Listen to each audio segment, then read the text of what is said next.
Greeting, folks. Welcome. This is Dean and my lovely cat, Nishka.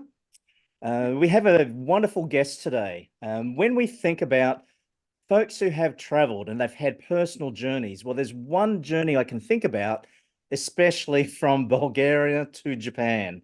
So I'd like to welcome our guest today, Maya Matsuoka. Welcome. Maya is the founder of Japan Expert Insights. But before we get into that part, perhaps Maya, could you spend a moment to share a little bit about your journey, what brought you, from Bulgaria to Japan? Sure, and thank you very much for the invitation, Dean. It is a pleasure to be with you here. Yes, okay, so I was born and raised in Bulgaria. I studied there, graduated from university there. And while I was still in university, I did something that I never ever thought about. I met a Japanese person who was working there. And well, I fell in love and we got married. So that's who actually brought me to Japan. Wonderful. So it's a Congratulations. very short story. Yes, thank you. Yeah. And then, of course, you've ended up in Japan, but not recent. You are very well experienced. Over 20 years. If I'm correct, is it closer to 22 years, something like that? Well, it's going to be 23 years at the end of Ah, this month. Yes, already. wow. So I know it's like the dinosaurs get old, you know. So Definitely not a dinosaur. And I'm sure, especially as a foreigner, so to speak, coming to Japan, yes, you have your partner to help you with the home life, but having a professional life in Japan, I'm sure would have brought some challenges, let alone language and mhm, culture, right? And so right. something in you brought you to create this wonderful group, Japan Expert Insights. So, Maya, could you share, for those who may not have heard, what is Japan Expert Insights? Okay, so let me unpack the question. Oh, because I can see that there are several layers there. Thank you for the question, by the way. And well, first of all, when I came to Japan almost 23 years ago, I didn't speak the language and I had almost no idea about the culture. I knew that it was a very conservative culture, that women were supposed to stay at home and take care of Mhm. the house and everything. And of course, when I told my mom that I was going to get marry a Japanese person, she was like, "Do you know where are you going? Do you know what is going to happen to you?" And Just imagine. all these things. And then, of course, I came here, and it was very difficult to find a job back then because 23 years ago, nobody thought that a woman in a childbearing age who had just married would stay and would be willing to go back to work after giving birth, after having Mm. a child. And so I couldn't persuade almost anybody until I found a couple of part-time jobs, and that was how I started working here. I learned the language. It wasn't easy. I learned the culture through trial and failure as well. Yep. And well, fast forward about what's that? Yes, we went to Hokkaido. We lived there for 3 years and then came back. And finally, I found my full-time job, the first one for me. And I stayed there for 14 years. It was a great job. I learned a lot. But at the end of the day, after the 10th year, so it happened, the management changed, the culture, the corporate culture went south. And that's Mm. not to Australia, okay? I don't mean it went to Australia. I mean, it just went south. Right. It didn't come And to me. Yes. And corporate right. culture is quite a big issue. That's a whole big topic itself. Okay. Sorry, keep So, going. yes, no, that's okay. But the thing is that basically I learned a lot about the not just the corporate culture, but also the Japanese culture per se, Mm. because I was immersed entirely in the culture here. All my friends were Japanese. I didn't communicate with many foreigners in my everyday life, except for work, because at work we had projects with international organizations, but that was all. And then eventually, it is already 6 years ago. When that the corporate culture in at my workplace went down, I decided that it was time for me, to try something new. Mm. And eventually, that was the time when I started thinking about creating something. So I didn't know what it was, okay, what it was going to be and so on. But when the pandemic hit, during the first summer of the pandemic, in between the states of emergency here in Japan, I met a lot of foreign expatriates. And we talked a lot, and I noticed that all of them had the same issues and they had the same challenges here. So they would come to Japan and they would think that in 6 months they would learn the language Mm, and they would solve all the problems of the subsidiaries, the Japanese subsidiaries of their companies. mm. But it turned out that 3 months into their tenures here, they would hit a wall, and they would hit a wall, and it would be like they didn't know what actually happened to them. They thought that they were excluded on purpose. They thought that it happened because they didn't speak the language, and the language, not speaking the language, was the least of their problems. It Yeah. basically, the There's a thing lot was more that to it, right? Yeah. yes, so much more to it.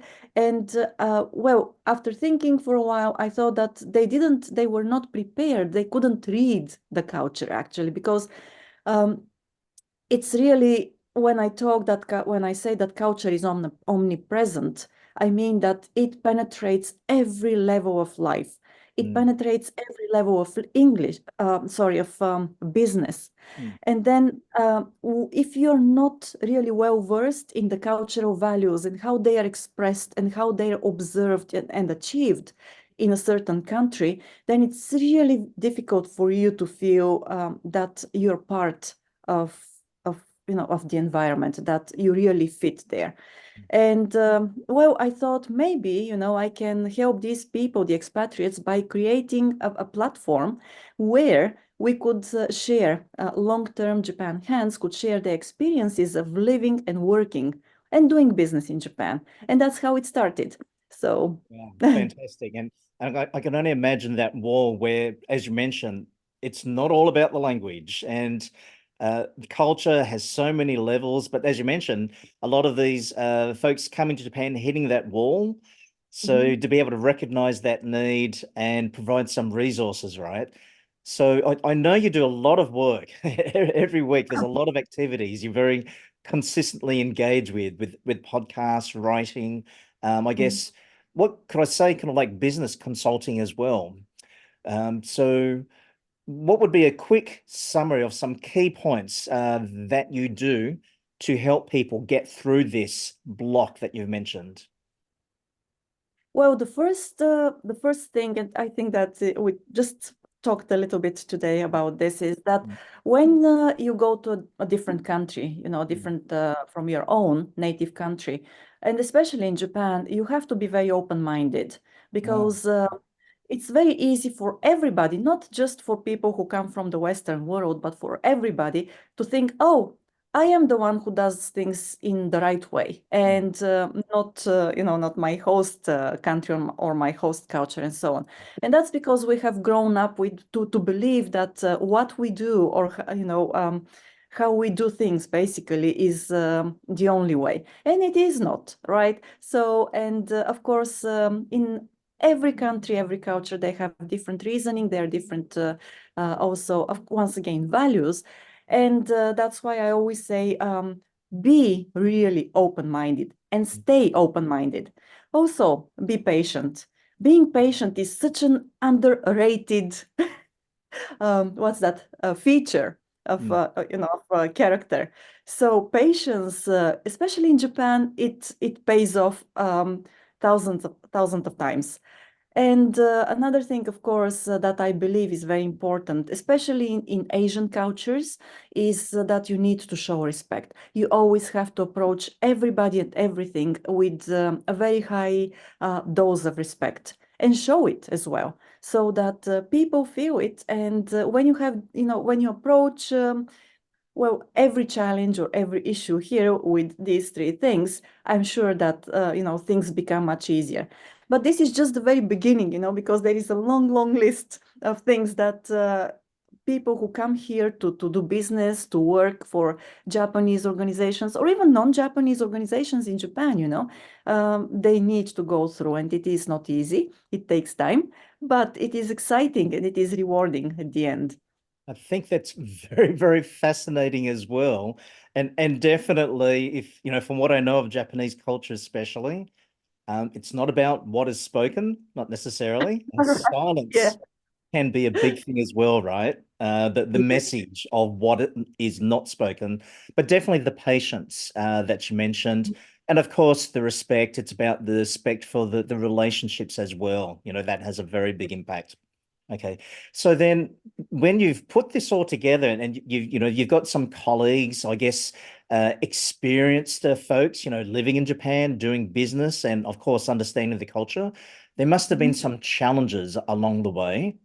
So is there any particular challenge that comes to mind? And the reason why I ask this is a lot of folks, trying to find what can they do, and maybe there's no clear line in front of them, and so they have an idea, but perhaps they do get some roadblocks along the way. But it's Mhm. often how we can navigate those roadblocks that lead us to the next step. So, with yourself, Maya, what's a particular challenge that comes to mind?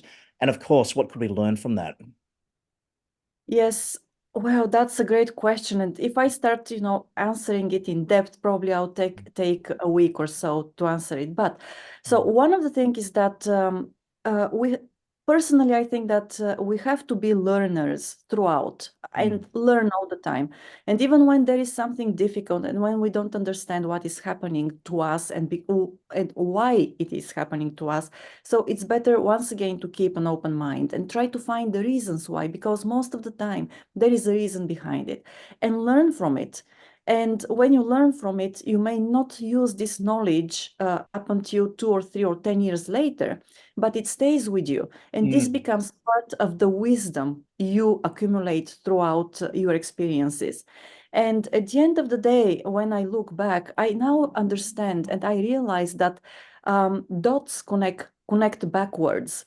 So what I am now and all that I have created and have at the moment, this, has well, I have been able to create it because of everything that I did maybe 10 or 15 years ago or just 2 years ago, and I learned and I kept on it. I basically didn't give up.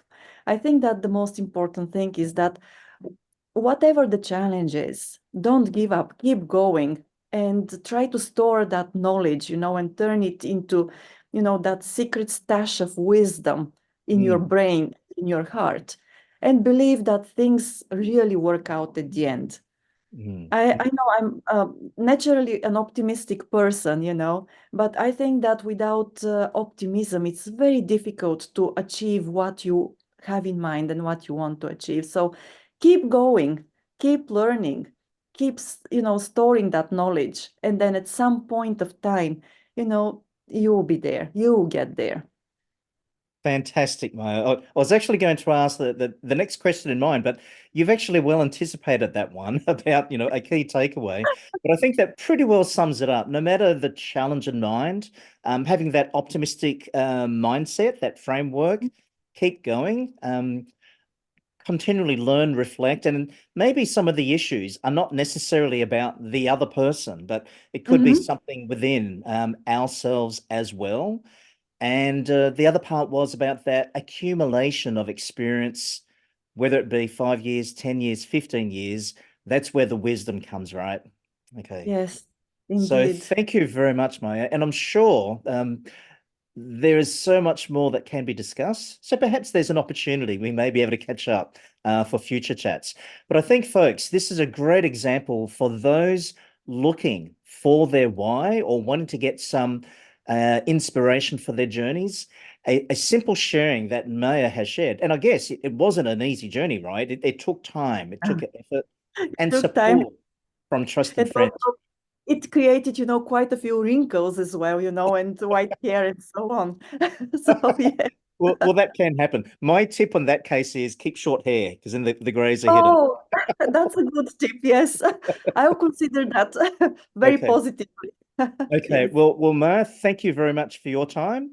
We will sign off from here. And folks, stay tuned for future stories and sharings to help us in our own journeys. Okay. Take care all. Okay. Bye. Thank you, Jane. Bye.